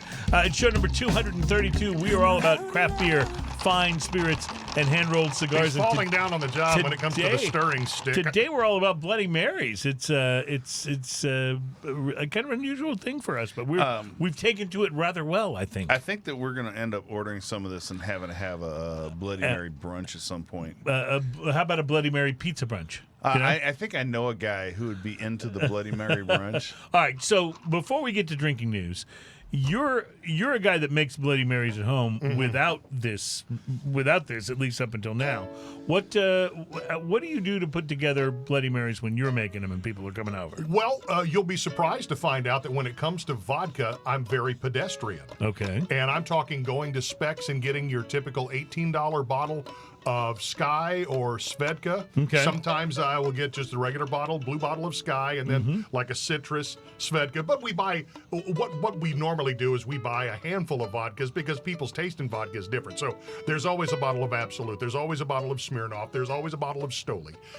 So they, if they want to make them that way, but if I'm making them in a pitcher, it is going to be with one of those, I hate to use the word pedestrian, but I would just say consumer level, sure, Highline vodka. Let me just recommend the Space City because it's in that same price range. Is it? Yep. No, yep, I exactly. find that to be a very good vodka. Yeah, exactly. That you can get for $18 or $19. You can get the large one with the handle. Right. So that sweet is very give interesting. You just give tried it another that, sip right? or two. Yeah. Rowdy's right. My knee-jerk reaction will is, get to you is momentarily. maybe not right off the bat, but I'll take your word for it. What you might be surprised at is some of the things when I'm making Bloody Marys for friends is that I don't use celery. I don't use Tabasco. Really? I'm not a big olive guy, which is weird because I am a canner. I love using my you own like thing. olives in martinis? I'm not a martini drinker. Really? Yeah, Interesting. yeah. Okay. And also lemon pepper. You talked about the different spices. I like celery salt. I like fajita seasoning. I like regular garlic salt. Let me just say that while I'm not necessarily familiar with your Bloody Marys, I can tell you this man makes my favorite salsa in the world. I crave Christmas coming around because he will gift me a jar of his salsa for Christmas. And I feel bad because during the pandemic, how do I get on that list? Well, I can get you some. The season is here for okra and salsa and things like that. And I'll tell you, because I brought it up a couple of times, I think the reason that I got into canning years ago was because these gifts were truly personal and from the heart. Right. You know, I mean, Cruze, if Cruze wants something, Cruze will go and buy it or find a way to get it. But I can't buy his salsa. Right, and this is why I look forward to it every year. It gives me such joy to see that kind of joy coming around. Yeah, it's fantastic. I think Ian's playing me off here. He's just, No, I don't want to hear this pickled no, okra. no, see, I'm padding. I'll give this you is underscore. This is interesting, Rowdy, because what Rowdy just did is exactly what I did. You guys react exactly the same. Right, It's funny. Right. We when you start playing music, because both of us were DJs and still are DJs, but that's how we basically were raised in the music business. And when the music starts, a clock starts going off in our head. We only have a little while left to wrap up what we're saying. Ian is going to start singing soon. Right, exactly. And no, that's exactly what the brain That is tells us. amazing. It's just And training, what I'm you know? doing is adding musical underscore Right, because right. it adds intensity. Right, and, you think you're doing and it like atmosphere like they do to in the a movie. listener. You're adding it Yes. to the score of what's going on. Well, I'm And telling I'm you. doing it just so you know. I'm being very 80s with Boys Don't Cry today. I thought that was Boys Don't Cry. On a ukulele, no less. If Robert Smith were dead, he'd be turning over in his grave. But he's not dead. I'm sorry. You were going to say something else about making Bloody Marys. Well, I think it's a great anchor to this type of New Orleans brunch that we do, which really is kind of more like a highfalutin potluck. Right. How we normally do it is there are 4 couples. Adam, could you put up a couple of those pictures that Rowdy sent over of some of the more crazy stuff? Right. Go ahead. And we'll request that each person bring something that'll kind of go with the Bloody Marys, go with the mimosas, go with the vodka screwdrivers. And yes, on occasion, we have been known to get a little nutty when it comes to decor on Bloody Marys. And you'll see how competitive some people can get when it comes to it. You know, whenever you see someone who's got a Bloody Mary, yet they have managed to somehow securely anchor a Fred Flintstone-sized rack of ribs on the side of it. And that just scratches the surface. No, it's amazing what can be done. It's wonderful. You know, so have you been to the Volcano here in Houston and had their Bloody Mary? It basically has an entire meal attached attached to a Love under the volcano. What do you call it? A steak. Yeah, right. A skewer. Skewer, thank you. That's Do what they I'm have looking the glasses where you can order directly on the glasses? for. No. I've seen that before where you go into these higher line restaurants and it's like, all right, I want celery, pickled okra, 2 slices of bacon, 3 olives. No, they just give you this thing with a giant summer sausage and everything. It's unbelievable. Well, that's what this has come to, is that you know, again, people like crave. every time you go to take a sip, you get summer sausage in the eye. Well, people are craving flavors like no other. Why do you think you have a grapefruit IPA or watermelon or things like that? That's a good point. Yeah. And so People want flavors. The Bloody Mary has become so simple to do and easy to make with And these it is mixes. full of flavor. Right. Yeah, and so it's absolutely. like, how do you up your game? Well, I'm going to tell you how to up your game. You know, I'm going to put, you know, a Dungeness crab on the side of it. Makes total Like sense. the legs just wrap around your head every time you take a sip. That's okay. I have to tell you, so the sweet one, not my favorite of the 3. It is better the more I drink it. I get it, and there is a little tiny bit of heat in the very back end of it. But my favorite out of the 3, I'm definitely going back to number 1. That Well, because we all had a different number 1, but you're talking about the green. tomatillo The is. tomatillo. That's good stuff. What are you thinking about it? I just tasted the original, and I do like it. But my initial reaction to the sweet and spicy was not that positive. That one is going to be my favorite. Nice. Although I will say, I would doctor that slightly, and probably just with sriracha sauce, just to make it a little bit hotter in the beginning. You're I like think- my wife. She I think, cannot take a honestly- recipe and do it exactly as it says. Oh, my wife's she does like it that exactly too, as yeah. she says, as it says, and then adds one more thing. Yes. Well, there's nothing wrong with that, and then fixes that's it. what everybody does. And She's usually right, by the way. Yeah. Oh yeah. yeah, sure. So honestly, this one, I want to water this one down a little bit. I think I want a little less sweet. No, that is the regular, right? This is the sweet. this is sweet and spicy. Gotcha. I personally want a little less sweet. It's a good flavor, and it is very barbecue sauce. Like I want to put. It's like Kansas City barbecue Like sauce. I is could what it put reminds this me of. definitely directly onto meat and be Sure, happy sure about you could. that. You know, And this, there's nothing wrong with it. this would be amazing. Can I'd you like to do imagine that making this like afternoon. a pulled pork sandwich and just pouring a little bit of this on it as It'd be sauce? fantastic. Yeah. Here's what I think, and again, I've got all my notes here, and I can kind of dovetail into this, and not waste a segment. I'm wondering if this sweet, smoky mix was her trying to go after the elusive Bloody Bull market. Because, you know, there's Bloody Caesars, Bloody Marys, and Bloody Bulls. A Bloody Bull is essentially a Bloody Mary with a little bit of the tomato base removed from it, and then you mix beef bouillon with it. Oh, interesting. Then you either do Worcestershire sauce, maybe Tabasco, and a little tangy barbecue sauce. All of This was a big drink in the 70s with cattlemen, oilmen. When I was driving in today, I live in Richmond. I mentioned this, but I was down around the tollway and Highway 59, and glanced over and saw where the old Steak and Ale used to be. Yeah. And I can tell you that back in the day, that is what businessmen did. They would give the secretary the keys to the Lincoln Mark 8 or whatever, and all the businessmen would pile in the car, and they would go down there. That's right by the old Texas Instruments, right? Yep, yeah, same I know thing. exactly what you're talking about. And they would have a prime rib for lunch, and then they would drink Bloody Bulls all afternoon, and then the secretary would have to go pour them back in the car and bring them back to the office. That's why the secretary had the keys. Right, but that's what they were drinking. It wasn't a Bloody Mary; it was a Bloody Bull. Fascinating stuff. Well, you talked about stepping up your game. Here on Smokin' and Toastin', when it's time for us to step up our game, that means it's time for Drinking News. Drinking news. Can I point out that there is a budget for production on this show? It's not much. It's $15 per year, and they have yet to exceed that budget. Here at Smokin' and Toastin', as I like to say, Drinking news. Drinking news. Now it's time for we drinking avoid every news. expense. Drinking news. Drinking news. Rowdy's never heard drinking news. A Florida man with one arm had a gator for a pet. I asked about his absent arm. He said, I had to take my gator to the vet. Drinking news. Drinking news. Now it's time for drinking news. Cheers, y'all.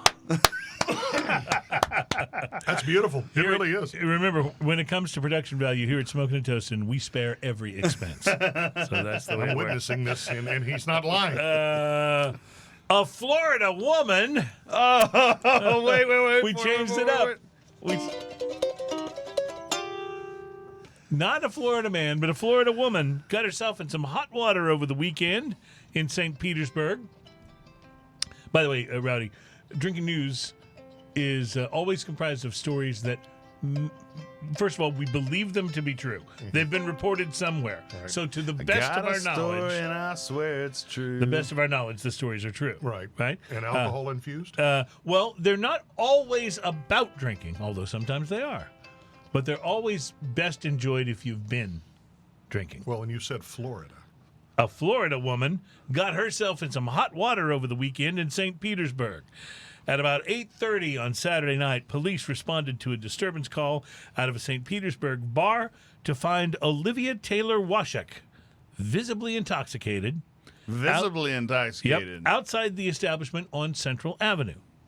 The 28-year-old is apparently a magazine cover model. Hey now. Whose Instagram profile states that she is currently, quote, second in her group among other girls in a Maxim magazine cover girl competition, end quote. Oh. Police were called to the scene after Taylor Washek was seen stumbling on the sidewalk and attempting to give random citizens lap dances outside of the bar.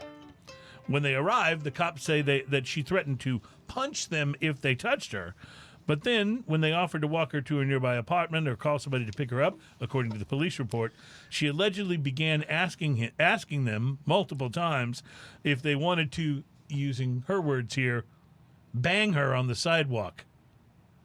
According to bystanders, she started touching the officers and kept repeating her request for sidewalk sex before they eventually arrested her for disorderly intoxication. She was released Sunday on her own recognizance. If she wins the Maxim magazine cover competition, the model will receive a grand prize of $25,000, which will not cover her court costs. Yeah, she says she'd use it to pay off her student loans. Taylor Washek, and this is my favorite part of the whole story, and it has to be good to be better than giving random strangers lap dances outside the bar. Taylor Washek, who claims to be a master mini golfer. And what? Taylor Washek claims what is that? To be a master mini golfer. Means you're really, really good at putt-putt golf. So this is the guy that brings like a golf bag to the putt-putt golf. Exactly. That's exactly right. Apparently she's a master mini golfer and can wiggle her nose like a bunny. She's confident about winning the competition. Is that like the Bewitched thing? I guess so. Well, and look, guys, even if it turns out bad for her. By the way, we put up a picture. I don't know if you saw it. I didn't see her. No, she can always return to her job as a teacher in the St. Petersburg Independent School District. She looks drunk in the picture. Oh yeah, totally. And Where's the picture? I think that's the picture of her from her magazine cover shoot. Oh my goodness! Her Maxim magazine. She's not difficult to look at, but she definitely looks drunk. There's been no confirmation, by the way, that the lap dances she offered were in exchange for votes for the magazine cover contest. Let me tell you something. I'd have voted for that. Good grief. Ladies and gentlemen, that is your drinking news. Drinking news. That was time for drinking news. Drinking news. Drinking news. Rowdy's never heard drinking news. But I'll never miss it. Cheers, y'all. Oh, yeah.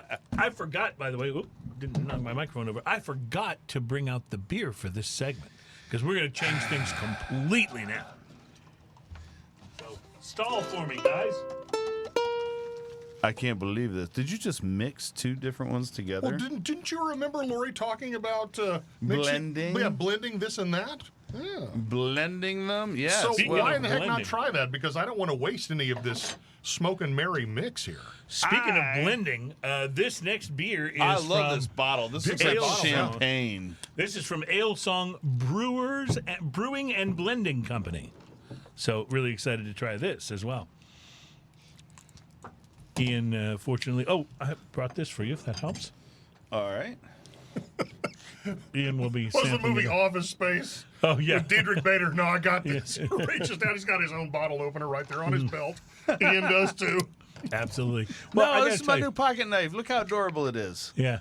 Good God, that'll gut something. Yeah. That is just adorable, All isn't right, it? now I take back all that stuff I said about you Is it- camping. Is it switchblade? Does it flip No, open? no. That's just a manual open. It's not Good. auto like my other one or auto assist like my other one. Auto assist. I like Yes. that. Yeah, don't hurt yourself there. I'm Rowdy. not. I don't. That it wanna- is ridiculously sharp, so very. You know be very what? Here, careful. you can just have this back. I would much rather handle a loaded gun. Yeah. Which, Yeah. that's something I'm a little bit more familiar with. Yeah. You know, when you get a new pocket knife, one of the things you do is when you're driving, like I spend some time in my car because I drive a lot. Right. So what I do with that hand is I sit in the car and I open and close it with that hand, so I get to know that knife really well. So it's really easy to do that. But every knife is a little different, so you got to actually In terms spend a of little the pressure and the Yeah, you got to get that rote muscle memory to where it's easy to open. And this one, since it has such a small opening right here, I can't fit my thumb in it, so I have to prime it with my first finger, and then the thumb takes over. You're damn lucky you hadn't cut your thumb off. Wow. You know what? It's guys that do that. It that is don't cut themselves. with Sharp the knife. AF. Yeah. I bet. had one of those odd accidents with a butterfly knife trying to be fly with it when I was a Dude, teenager. stop. You said butterfly knife. Come on. and from then on, me and the blades just didn't get along. Yeah, I I had used no- them to cut steak, and that's it. I cut myself, and I owned a butterfly knife for like saying the exact same thing. Well, listen, I have you a in very on this one? I have a very similar but much more embarrassing story why not? about a mishap with a butter knife. So there's a there's Hey, a, you cut yourself with a butter knife? I'm just saying I wasn't a very coordinated kid. That's all I'm saying. That's all I'm saying. So what we have here from Alesong, which is a really Smell super that. respectable I love yeah, that's that. impressive. a I'm brewing not and a beer blending guy. company. This is their Maestro barley wine ale aged in bourbon barrels. Alesong out of Eugene, Oregon. And Ian, of course, is probably a bigger fan of barley wine than anyone I know. So let's see. I hope you like maple syrup. Well, you get maple syrup, quite frankly, on the nose when you just Take when a you sip of first- this yet? Not yet, but I'm curious. Will one person consume that whole bottle? I mean, is Generally speaking, that something that you split? with? generally speaking, when I have a bottle like this, I will save it for sharing with somebody. Right. It's really perfect if you've got a buddy over, or maybe two. There's a commitment level. I have been known to, on rare occasions, go, you know what? I'm sitting at home, I'll have a beer a while, and I have a cigar. we And have something like this by my lonesome. But that's a commitment level, because this is 13.2%. last weekend we got together for game night with the kids and Adam and Now I his, know why there was no party attendance. his back brother. Well, it was a previous commitment. We Adam and his brother Aaron and I split a P-Frem bottle of aged. Frem. Yeah, I know. I call it P-Frem. Of a really nice aged stout, and it was absolutely delicious and perfect for splitting three ways. You Now, got to do the taste. I'm going to and- tell you this. After tasting this, I would drink this whole bottle. I would walk in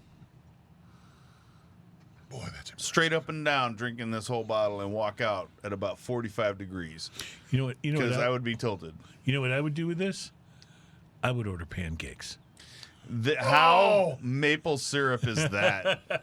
It is so maple Color syrup. me impressed. Yeah, I would so order pancakes. Barley and pour this wine on ales have often been considered the dean of beer styles, and Maestro is no exception. Aged in freshly emptied Heaven Hill bourbon barrels, this oak-forward leader crescendos from its first sip to its last. Sultry aromas of toffee, vanilla, and spice Toffee, for sure. lead to the band, and a balanced sweet caramel-like malt flavor rounds out this full-bodied ale.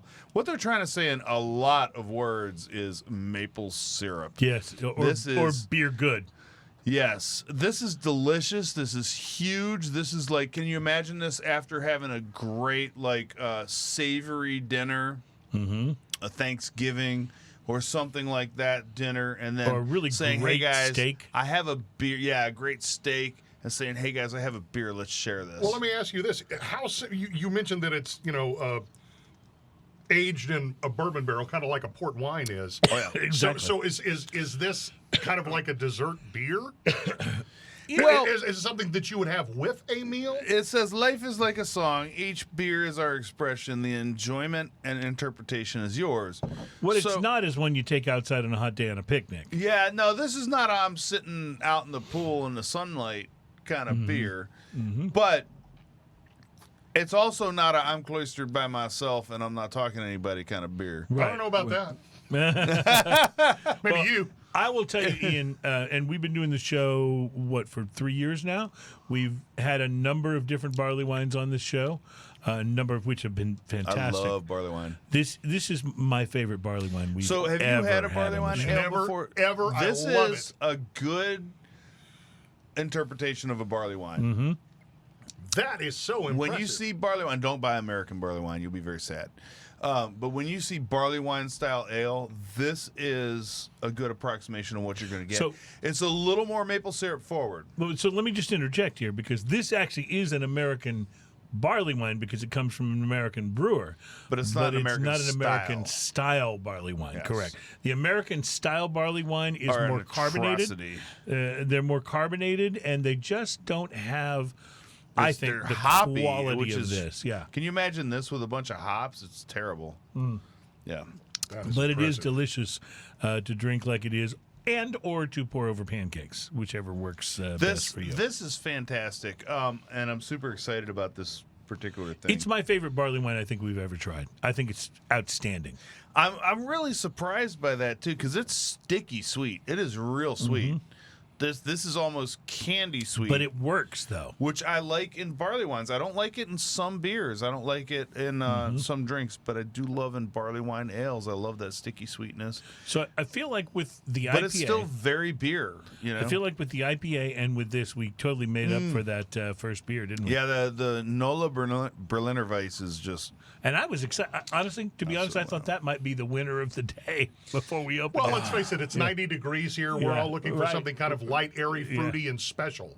So which here that we thing are. was none. So here we are drinking barley wines and Bloody Marys. So what are you I going to might do? also point out that Oh. the guys did not think that we could fill a whole lot of time about Bloody Marys today. Oh, yeah. Fact of the matter is, I could go another hour if I had another hour. Do you well, still have then some we'll of have that to sweet have- Bloody Mary? Then we'll have to have you back Try on the the show. sweet Bloody Mary Riley. right after that beer. Oh, okay. Oh, No, oh, remember I because- oh, blended. the sweet right Oh, after you the blended. barley It's wine. probably blended. still good. Here, you can try a little drink of mine. I don't mind. That's all right. I've had both vaccinations. Oh, nice. No, that'll work. Yeah, oddly enough, they go well together. Which I don't know if I would have expected.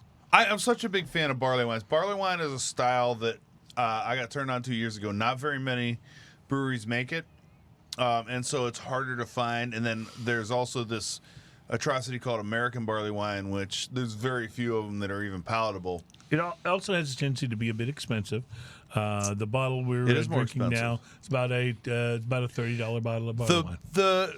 The company that turned me on to barley wines, as I absolutely love this, was Horn Dog Brewery. Horn Dog, no kidding. For Remember barley Horn wine? Dog? Yeah. And I haven't bought Horn Dog in a long time, but they had one called...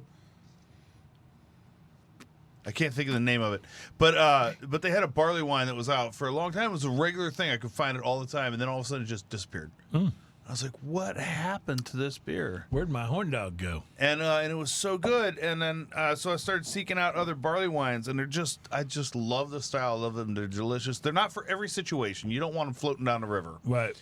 You know, you don't want them sitting out, at 95 degrees at night like we have sometimes here. But, man, if you're sitting inside air conditioning and hanging out or reading a book. That's the thing. That is the thing. Or hanging out with friends, it's a great. All right, we're going to take a break. We'll come back for our final segment, our goodbye segment, and just want to thank Rowdy for being here today. I've had a lot of fun. This has been a blast. Other than the rock music, and some of the beer. You have a voice for radio. Have you thought about making a career out of it? No. You know what? My father advised me on my career path very early on, and he said, son, get into urinal cakes. It's a recession-proof business, and it's worked well for me. We'll be right back. It's Smokin' and Toastin'. Well done. Yeah. Wow. You're right. It's recession-proof. No doubt about it.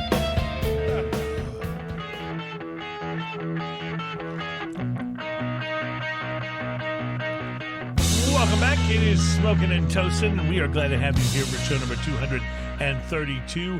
We are brought to you by MyCigarShirts.com, available on the web. All kinds of cool shirts for cigar lovers, starting at under $20, and they're really cool. And check them out, MyCigarShirts.com, because cigars. Yeah. So, Ian, what do you do if you've got a mediocre run-of-the-mill beer, but you need to sell a lot of it? And you need to convince everybody they should come back and check it out, maybe because they haven't. You make a cold activated can? Yeah, that's a good idea. You maybe do a vortex bottle? A vortex bottle that doesn't work? Yes, that's a good idea. Well, it's ineffectual. It probably works if you were to make it longer. What if you were to go Place it in a centrifuge. What if you were to go the puppies and kitties route? Puppies and kitties route. Yeah, you give away a free puppy with every case? Well, that might get expensive. But what you could do is you could put pictures of people's dogs on, because everybody loves dogs. Right? All right, look, here's the deal. If you have a dog, here's you love the deal. dogs. I got a beer that's not very good, okay? Yeah. But I want to make it appealing. So all I'm going to do make the mountains is turn keep colors. changing the can Right. until me and the times that we're into align and people go, oh, that's cool and trendy. So then you end up with a dog, something like Spuds MacKenzie. Right. Which I think sold a lot of Bud Light when it was first invented, right? It was Spuds MacKenzie, Bud Light. Yeah. Although, did you ever notice a Spuds MacKenzie was a female dog? Yeah, Spuds was a girl. Spuds That's totally was true. a girl. And they did that because you can't just have a dog donk hanging out on everybody's T-shirt, apparently. That would be, and female... Because that doesn't exist in our world. Like, you have to make it neutral, gender neutral or something like that. And also, female dogs are much less likely to hump the spokesmodel's leg during the commercials. But it's not entirely out of the question. Not out of the question. See, yes, now, it happens. as a young teenager, when that was happening, I would have worn a shirt of Spuds MacKenzie humping the cameraman's legs much faster than I would have worn any other shirt. I actually, years ago, came up with an idea for a line of sportswear, and I'm not making this up. I made it up then, but I'm like, I really seriously considered, and I never launched it. I was going to do Humpy Dog sportswear. It was back. Amazing. It was back in the time of all that. I have. I'm sorry. Go ahead. No, I too was a teenager at that time, but I was working in radio. I had a friend of mine named Rob Wrinkle who had a marketing degree from the University of Texas. Rob Wrinkle. That's a great. That sounds like a radio name. Totally. Like me, second generation. We should be twins. We're redheaded. Our fathers were in the business. Anyway, Rob saw the tremendous impact and popularity of the Spuds MacKenzie thing and was trying to figure out a way to I would not necessarily say capitalize on it, but kind of lampoon it a little bit. And I remember that he printed up 50 T-shirts, making sure not to violate the service mark or the copyright or anything like that. And at first he was going to put a caption at the top of it that said, "The party's over, Spuds licked himself." But instead, it was just basically a picture of a dog that had the spot on the back of it. Obviously, licking himself. Licking himself. And the caption at the top said, "Go Spuds, go." and you know what? He printed up 50 of them and was out of them in a day or sold, two. right? Yeah. It takes you back to the oldest joke in the world. Why do dogs lick themselves? Because they can. Because they can, yes. So, is that the oldest joke in the world? Because I will tell you, I live in a neighborhood where, let's just say the housing, the neighborhood, what do you call it? The neighborhood watch, the neighborhood, the housing, talking about the homeowners association. Homeowners association. That's what I'm looking for. Homeowners association's quite lax, and as I was driving around the corner from my house, there were a bunch of chickens crossing the road. Mm-hmm. To which I just rolled down my window and screamed, "Why?" My wife got a chuckle out of that, at least. All right, that's enough. The chickens were real, I take it. No, for real. Like really they were happened. literally chickens crossing the road, and I just rolled down the window and started screaming, "Why?" See, I think that's beautiful. I think it's beautiful. Why? I really do. It took me a minute to get that one. Well, Budweiser is launching Pupweiser, which is what started this whole thing, and it's a whole Wait, are concept. they making a whole new beer? Oh no! To taste Oh no! Why would they do totally that? different and actually have some flavor? And No. stuff? Why would they do that? They're instead Made with real dogs. Okay, they're now wait a instead second. Are offering to they put your taking their dog's beer? picture. No. And they're not doing anything They're different not doing with their anything beer? to the beer except putting your dog's picture on it, on the can, if you win. I can do that myself. Yeah, it's called Photoshop. It's easy. I feel like I can make other people have pictures of my dog. Mm-hmm. I don't know. Is that what we need to do? I have two of the most photogenic dogs on the planet. All right, guys, I got an idea. Let's make mediocre to not so good beer and put it in cool packaging and put horses and dogs around it and cold activated cans and a 12-pack that you can just open up and put ice directly into. Yeah. No. Is this not working? No, it's not working at all. I mean, it's working for somebody because they're selling a lot of beer. Well, I get it, but I'm just the whole point of the story is that this is all gimmicks. None of it's about the beer. Not a What bit beer? of it's about the beer. We're Exactly. talking about puppies. Exactly. May I ask a question? Sure. When was it ever? Well, see, that's what, at least in the craft beer world, you'd like to think it is really. Understood. Remember about when the Light beer. had their campaign about how good it was? Tastes great, and less their filling? campaign was, wow, you nailed it. Yeah. Bob Euchre. I remember that horrible movie that Loretta Swit was in and Rip Torn was in called Beer. And That was a bad movie. It was a terrible movie. It was a god-awful movie. But, I think I skipped that. the primary character in this was, family, third, fourth, fifth generation German brewmaker. And he said, all beers are essentially the same. Talking on the consumer level. Mm-hmm. He said they are all fermented, piss-colored water. He said, what makes them different is one thing, and that is advertising. Well, and with macro beer, that really is true. That is Sure. the truth. Mm-hmm. It really and truly is. But now, you could have your dog on a can of Budweiser as one of 4 dogs that will be selected to represent. Do we have to drink a lot of Budweiser to make this happen? Because that would be the way they should make this happen. Like, you have to drink, like, you get the magic golden 12-pack or something. Right. Here's Oh my God! I just gave them an idea. here's the greatest sin of all. I was also going to invent women's clothes with pockets. Why did I say that out loud? Anyway, go ahead. Here's the greatest sin of all. Their post where they announced this contest, the Budweiser people, they actually say this, and I'm reading this exactly as it's written. Your dog's paw-thicked face could be on millions of Bud cans sold around the country this fall. Paw-thicked. Pawfect. I'm just going to, right now, I'm going to vow never to drink another Budweiser for the rest of my life just because they said Pawfect. They actually thought it was cute enough. Nobody in the ad agency killed that before it got into the press release. We're in a pandemic. Which you remember agency that- is even open right You now? remember that Budweiser craft style beer that you brought in that we tried? Yes. They didn't kill that either. Yeah, no, you're right. Someone And how said it. many have you seen since that day? That was like 2 years ago, right? We did that one blind. Remember that? Yes. I brought it in, didn't tell you what it was. We tasted it, and it wasn't that great. And yeah, you can't buy one today. It's gone. Yeah.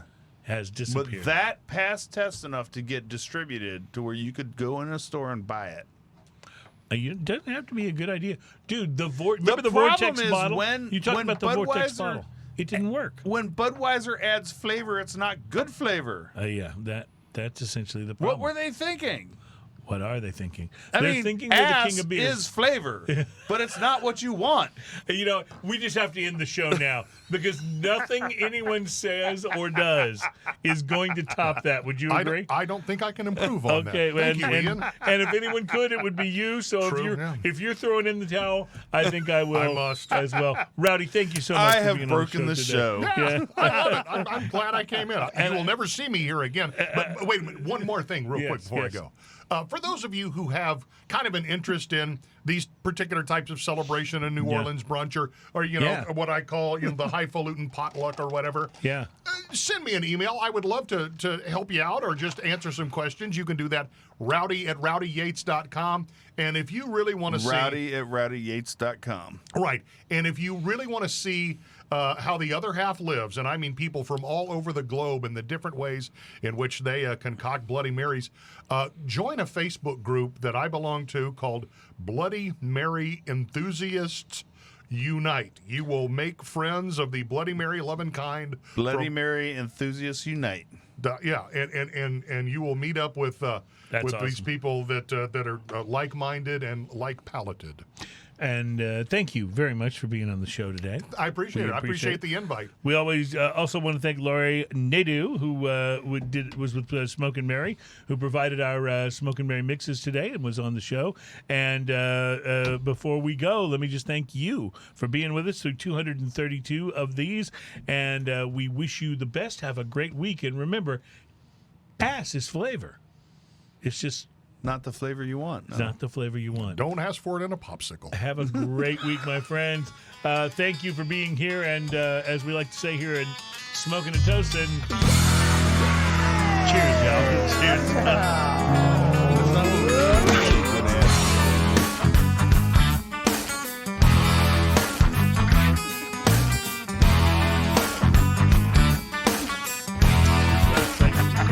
Sunshine is so good to you. Well, thanks, man. That was fun having you on. Yeah, well, This show.